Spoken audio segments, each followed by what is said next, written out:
अस्सलाम वालेकुम दोस्तों, अज का साडा टॉपिक आमर डोगर साहब नाल साडी मुलाकात। टॉपिक साडा है जी PPR। PPR एक मोजी मर्ज है जी और ये बहुत ज़्यादा नुकसानात ने। ये उत्ते असीं आमर डोगर साहब नाल गुफ्तगू करांगे इंशाअल्लाह तफसीली। आमर डोगर साहब अस्सलाम वालेकुम। वालेकुम अस्सलाम। आमर डोगर साहब PPR का थोड़ा जा डिस्कशन करो जी। भाई अजकल PPR जी है बहुत ज़्यादा रूज से चलती पई है। 99% PPR जी है उन्होंने जानवरों को हो रही है जेडे जानवर डेरा गाजी खान तो खरीदे जा रहे हैं। क्या बात, वीडियो बड़ी दिलचस्प, बड़ी फायदा देगी जी तुहानू। जी सर, ठीक है जी। जिन्ने ज़्यादा जानवर डेरा गाजी खान तो खरीदे जा रहे हैं तकरीबन तुम ये कह लो कि 100% जानवर के विच होवे PPR की।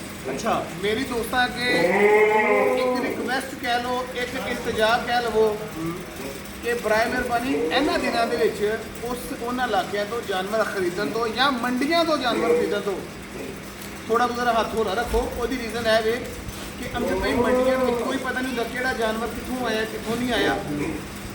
की पता होता कि हाल की घड़ी जानवर ठीक हो लेकिन वो जानवर के वायरस जो पैदा हो गया हो। कोई भी वायरस है ना वो अपना आप जोड़ा ना वो 7 तो 8 दिन बाद शो कर। ठीक है ठीक है। कोशिश यह करो कि जानवर जो इन्होंने दिन अगर परचेज करना है तो वो किसी के फार्म तो या किसी के घरों ही परचेज किया जाए ताकि वो वजह तो थोड़ा कोई होर जानवर डिस्टर्ब ना हो। ठीक है। फिर अगर तुम जानवर को मंडियों के परचेज करके लैके आते हो तुम अच्छा कोशिश यह करो कि उस जानवर को 14 दिन वास्ते या 10 दिन वास्ते क्वारंटाइन करो अपने दूसरे जानवरों तो अलग, ताकि अगर वो ऐसा कोई सिम्टम्स है कि मूँह खोर का PPR का एंटेरोटॉक्सीमिया का कोई भी वो तो किसी दूसरे जानवर को हिट ना हो। PPR का जोड़ा मामलात आते हैं वो इस महीने तो मतलब सितंबर और अक्टूबर। अच्छा उस्ताद भाई ऐसे सन एदियां एहतियात। ठीक है। ठीक है। दूसरा कोशिश यह करो कि यह जो दिन चलते पे ने इन्होंने दिनों किसी की बकरी क्रॉस करवाने तो इज्तनाब करो। ठीक है। क्योंकि देखो की होएगा तो जानवर सेहतमंद होएगा। अगले ने बकरी मंडी जो खरीदी होगा खुदा ना खासा तो जानवर उन्होंने क्रॉस करता है। ठीक है। और तो जानवर के सिम्टम्स आएंगे उस तो अगे फार्म फैलेंगे। लास्ट ईयर मेरे नाल भी तो यही कुछ होया ना। अच्छा बाबा जी ने किसी की बकरी क्रॉस करवा दी। बाबा मां जो अपने को हैगा सी उस बकरी को मूँह खोर की बीमारी सी। अच्छा तो मेरा बकरा वही मेरा बकरा जो वो बीमारी लग गई मेरे बकरे को, बीमारी फैल गई मेरे फार्म से 2 करोड़ तो प्लस तो मेरा नुकसान हो गया। लोग मेरे को मैनू आके जरूर कहते थोड़े को बकरे बहुत बड़े साड़ी बकरी क्रॉस करवा दो, लेकिन कम से कम तुम यह तो देखो ना कि खुदा ना खासा तो जानवर के किसी किस्म की कोई बीमारी तो नहीं है। उन्हें जो कीमती जानवर है किसी की एक बकरी क्रॉस करवा के अपना नुकसान तो नहीं किया जाता। ਇਹਦੀ ਅਲਾਮਤ ਕੀ ਨੇ ਸਾਜੀ ਇਹਦੀ PPR जी अमजद भाई यदि अलामत है कि जानवर टंपरेचर 104 तो हाई रखता है। ठीक है। मूँह के ऊपर छाले निकलानगे, मूँह के पिछों लाला निकलनगियाँ। ठीक है। जानवर को मोशन शदीद किस्म के लगे रहना। अच्छा जी अच्छा तो PPR की जी वैक्सीन है ये कोई पता है ये किहड़ी कंपनी की करानी चाहिए या पाकिस्तानी अमजद गवर्नमेंट? भाई देखो असी कोई भी पेड प्रमोशन किसी वीडियो से बना नहीं रहे। ठीक है।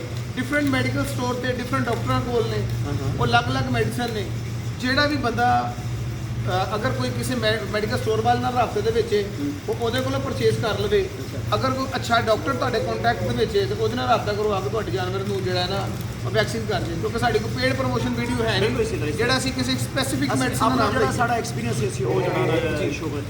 अच्छा एक चीज़ और है कि काफ़ी सारे दोस्तों नाल साड़ा रब्ता होया जी वो कहते हैं जी तुर्की की वैक्सीन है PPR की इंपोर्ट वो तुसी लगवाओ ਉਹਦਾ बहुत ही अच्छा रिजल्ट है। अच्छा गल सुनो चंद रुपए की खातिर वैक्सीन कितना दी आती जी? मतलब एक वैल 100 जानवर होती 50 दी होती अमजद भाई 8-10 हज़ार रुपए की वैक्सीन है टोटल 8-10 हज़ार बचा 50-60 जानवर लग जाती है। 50-60 जानवर ਨੂੰ 8000 ਨਾਲ ਤੁਹਾਡਾ ਕੰਮ ਚੱਲ ਜਾਣਾ ਤੇ ਜਦੋਂ PPR ਆ ਗਈ फिर तो जनाब लाखों रुपए खर्च हो जाने तो PPR ने फिर जनाब काम अमजद भाई एक जानवर भी 1 लाख रुपए तो 2 लाख थले तो जानवर है ही जानवर कोई है ना। बिल्कुल। खुदा ना खासा एक जानवर भी ज़ाया हो गया तो सारे मामला खत्म हो गए ना। बिल्कुल बकरियां भेड़ा ਨੂੰ ਤੁਸੀਂ PPR ਦੀ ਵੈਕਸੀਨ ਲਗਵਾਓ ਸਤੰਬਰ ਅਕਤੂਬਰ ਦੇ ਵਿੱਚ ਮੰਡੀਆਂ ਤੋਂ ਖਰੀदारी क्लोज करो फार्मा ਤੋਂ जानवर लवो और अपने जानवर जो खरीद के लाओ। जिस तरह उस्ताद आमर डोगर साहब ने कहा कि जानवर ਨੂੰ 2 हफ्ते सैपरेट रखो बाकी जानवरों ਤੋਂ। जी हाँ कोशिश है करो अगर तुहानू कोई भी एक सिम्टम अपने जानवर की नज़र आ जाता है, जानवर के मूँह से छाले नज़र आ जाते हैं या जानवर को तेज़ बुखार के नाल मोशन लगा होता है ਉਹਨੂੰ ਸਭ ਤੋਂ ਪਹਿਲੇ ਦੂਸਰੇ ਜਾਨਵਰ ਕੋਲ ਲੱਗ ਕਰ ਦਿਓ। ਠੀਕ ਹੈ ਅਗਰ ਮੁਮਕਿਨ ਹੋਵੇ ਤੇ ਉਹਨੂੰ ਇੱਕ ਫਾਰਮ ਤੋਂ ਦੂਸਰੀ ਜਗ੍ਹਾ ਤੇ ਉਹਨੂੰ ਮਾਈਗ੍ਰੇਟ ਕਰਵਾ ਦਿਓ, ਠੀਕ ਹੈ। ਤਾਂ ਕਿ ਉਹ ਕਿਸੇ ਕਿਸਮ ਦਾ ਕੋਈ ਅਹਿਤਿਆਤਾਂ ਅਗਰ ਤੁਹਾਡੇ ਫਾਰਮ ਤੇ ਬਿਮਾਰੀ ਆ ਗਈ ਹੈ, ਸਭ ਤੋਂ ਪਹਿਲੇ ਕੋਸ਼ਿਸ਼ ਕਰੋ ਕਿ ਜਿਹੜਾ ਤੁਹਾਡਾ ਜਾਨਵਰ ਜਿਹੜਾ ਇਨਫੈਕਟਡ ਜਾਨਵਰ ਹੈ, ਨਾ ਤੇ ਉਹਦਾ ਜੂਠਾ ਪਾਣੀ ਦੂਸਰਾ ਕੋਈ ਜਾਨਵਰ ਪੀਵੇ, ਨਾ ਉਹਦੇ ਜੂਠੇ ਪੱਠੇ ਕੋਈ ਜਾਨਵਰ ਦੂਸਰਾ ਪੀਵੇ। ਠੀਕ ਹੈ ਉਹਨੂੰ ਅਲੱਗ ਬਰਤਨ 'ਚ ਪਾਣੀ ਦਿਓ, ਉਹਨੂੰ ਅਲੱਗ ਬਰਤਨ 'ਚ ਚਾਰਾ ਦਿਓ। ਐਟਲੀਸਟ ਉਸ ਜਾਨਵਰ ਨੂੰ ਤੁਸੀਂ ਦੂਸਰੇ ਜਾਨਵਰਾਂ ਦੇ ਕੋਲੋਂ ਕੋਈ 15 ਕੁ ਫੁੱਟ ਦੂਰ ਰੱਖੋ, ਕਿਉਂਕਿ ਅਗਰ ਉਹ ਜਾਨਵਰ ਆ ਗਿਆ, ਜਦੋਂ ਉਸ ਜਾਨਵਰ ਨੇ ਮੋਸ਼ਨ ਕਰਨੇ ਨੇ, ਜਦੋਂ ਮੋਸ਼ਨ ਕਰੇਗਾ ਜਰਾਸੀਮ ਫੈਲਣਗੇ, ਜਦੋਂ ਜਰਾਸੀਮ ਫੈਲਣਗੇ ਦੂਸਰੇ ਜਾਨਵਰ ਵੀ ਬਿਮਾਰ ਹੋਣਗੇ। ਤੁਸੀਂ ਜਿਸ ਜਾਨਵਰ ਦੀ ਟ੍ਰੀਟਮੈਂਟ ਕਰਦੇ ਪਏ ਹੋ PPR ਜਾਨਵਰ ਦੀ ਗਲਵਜ਼ ਯੂਜ਼ ਕਰੋ, ਔਰ ਦੂਸਰੇ ਜਾਨਵਰਾਂ ਨੂੰ ਹੱਥ ਲਗਾਉਣ ਤੋਂ ਪਹਿਲੇ, ਖੁਰਾਕ ਦੇਣ ਤੋਂ ਪਹਿਲੇ ਅੱਛੀ ਤਰੀਕੇ ਨਾਲ ਤੁਸੀਂ ਹੱਥ ਜਿਹੜੇ ਅੱਛੇ ਸਾਬਣ ਨਾਲ ਧੋ ਲਓ। ਅੱਛਾ ਅਮਜਦ ਭਾਈ, ਇਹਦੇ 'ਚ ਇੱਕ ਚੀਜ਼ ਮੈਂ ਹੋਰ ਦੱਸਣਾ ਚਾਹਾਂਗਾ ਕਿ ਸਾਡੇ ਬਾਅਦ ਡਾਕਟਰ ਹਜ਼ਰਾਤ ਕੀ ਕਰਦੇ ਨੇ, ਵੈਕਸੀਨ ਕਰਨ ਵਾਸਤੇ ਆਉਂਦੇ ਨੇ ਤੇ ਉਹ ਇੱਕੋ ਹੀ ਸਿਰਿੰਜ ਭਰ ਕੇ ਸਭ ਨੂੰ ਕਰੀ ਜਾਂਦੇ ਨੇ ਜੀ। ਹਰ ਜਾਨਵਰ ਤੇ ਸਿਰਿੰਜ ਚੇਂਜ ਹੋਣੀ ਚਾਹੀਦੀ ਹੈ। ਜਿਹੜੀ ਸਿਰਿੰਜ ਯੂਜ਼ ਹੋ ਜੇ ਉਹਨੂੰ ਦੁਬਾਰਾ ਯੂਜ਼ ਨਹੀਂ ਕਰਨਾ। ਉਂਗਲੀ ਹਟਾਓ ਕੈਮਰੇ ਤੋਂ ਜੀ। ਠੀਕ ਹੈ, ਉਹਦੇ ਤੇ ਉਹ ਸਿਰਿੰਜ ਕਿਸੇ ਹੋਰ ਦੁਬਾਰਾ ਦੂਸਰੇ ਜਾਨਵਰ ਤੇ ਯੂਜ਼ ਨਾ ਹੋਵੇ। ਆਪਣੇ ਸਾਹਮਣੇ ਹੀ ਜਿਹੜੀ ਉਹ ਵੇਸਟੇਜ ਹੋਏਗਾ ਸਿਰਿੰਜਾਂ ਦਾ, ਉਹਨੂੰ ਤੁਸੀਂ ਅੱਗ ਲਵਾ ਦਿਓ, ਉਹਨੂੰ ਜ਼ਾਇਆ ਕਰਵਾ ਦਿਓ।